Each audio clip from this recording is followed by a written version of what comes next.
मनीष लिखते हैं, नमन, आप कहते हैं अस्तित्व सुंदरता की तरफ बढ़ता है और वह काफ़ी हमारी मदद करने के लिए पूरा आयोजन भी करता है।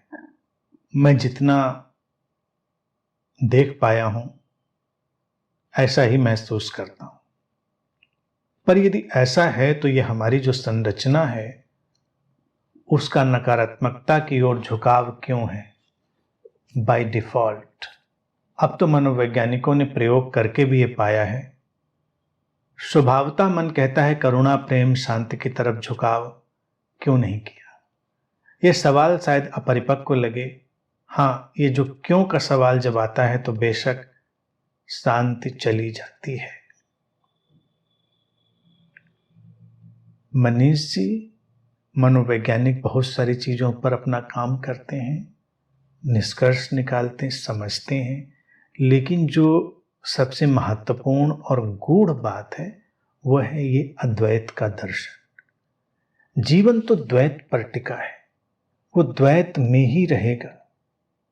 लेकिन जब मैं कहता हूं कि वो सर्वोत्तम की तरफ बह रहा है तो वो उसकी एक इंट्रिंसिक प्रोसेस है, उसकी एक अंतर्निहित प्रक्रिया है कि जीवन का ऐसा ही विकास क्रम है। जैसे एक बीज अंकुर होते हुए, वृक्ष होते हुए, फूल फल अपने चरम की तरफ जा रहा है, वहां से फिर वो बीज की तरफ चला जाएगा, वो एक सर्कल शुरू होगा, एक वर्तुल शुरू होगा। सुंदरता की तरफ बढ़ता है, इस बात को समझ लेना है कि सुंदरता के हमारे जो मायने हैं वैसी सुंदरता की तरफ नहीं, क्योंकि हमने सुंदर और असुंदर के द्वैत में तोड़ा हुआ है संसार को। और जब मैं कहता हूं कि संसार सत्यम शिवम सुंदरम की तरफ जाए तो वो जो सुंदरम है, वो जो सुंदर है, वो द्वैत का नहीं, वो सुंदर है जब द्वैत को स्वीकार कर लिया गया। सुंदरता दो तरह की, एक हमारी और एक अस्तित्व। हमारी सुंदरता हमारे मानकों पर निर्भर करती है, हमारे नॉर्म्स से बनी है, और अस्तित्वगत सुंदरता में सुंदरता और असुंदरता के दोनों भावों का स्वीकार, समागम वो घटता है। तो वो जो सौंदर्य है वो ट्रांसेंडेंटल ब्यूटी है, अतिक्रमण कर गई सुंदरता है, उधर तो अस्तित्व बढ़ ही रहा है। तो निश्चित ही इसमें कोई समस्या नहीं है। और मदद की बात जहां तक है कि जब मैं कहता हूं पूरा अस्तित्व तुम्हारी सहायता के लिए तत्पर है, तो लोगों को लगता है कि वो इंडिविजुअली को सहायता करने के लिए तैयार है।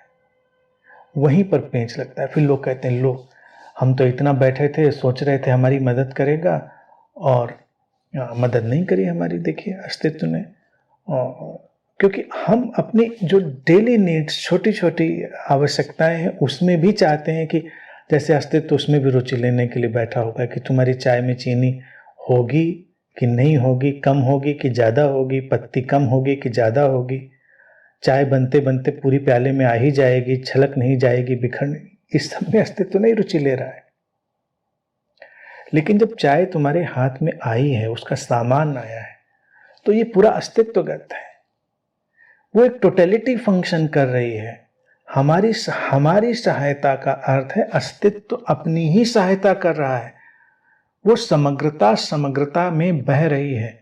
तो हर कोई, हर किसी को उसके अपने अपने ढंग से, रहस्यमय ढंग से अस्तित्व की सहायता मिल रही है। ये तथ्य है। लेकिन इस तथ्य को जब बहुत व्यक्तिगत बनाने की कोई कोशिश करता है तो वहीं से सारे अंधविश्वास और सारी जड़ताएं, मूढ़ताएं लोगों की पैदा हो जाती हैं। कुछ को लगता है ठीक है, अस्तित्व तो मदद कर रहा है तो हमको फिर एक एक चीज पकड़ पकड़ के वैसे मदद करेगा। और जितनी ये स्यूडो प्रेयर्स की प्रोसेस हैं, झूठी जो प्रार्थना की प्रक्रिया, वो भी ऐसे ही आती हैं कि हम हाथ जोड़कर अस्तित्व से कहेंगे तो अस्तित्व वैसा कर देगा, वहां से चल कोई धारा चल निकलेगी। अस्तित्व का व्यक्तिगत रुचि नहीं, वो अव्यक्तिगत ढंग से, इम्पर्सनल ढंग से सब कुछ को संभाले हुए है। जैसे इनलाइटनमेंट की बात भी मैं जब कहता हूं तो मैं कहता हूं कि कोई व्यक्तिगत इनलाइटनमेंट नहीं होता। अगर कोई ऐसा सोचता है तो इससे बड़ा इल्यूजन नहीं होता। Even the happening of enlightenment is impersonal happening, अव्यक्तिगत अस्तित्व कुछ शरीर मन में उस घटना को घटने देता है और उसमें पूरी समग्रता, पूरे टोटलिटी अपनी सहायता करती है। तो जो पूछा है कि नकारात्मकता की ओर झुकाव क्यों है, झुकाव नहीं है, संतुलन। ऐसा भी नहीं कि हर व्यक्ति नकारात्मकता की तरफ भाग रहा है।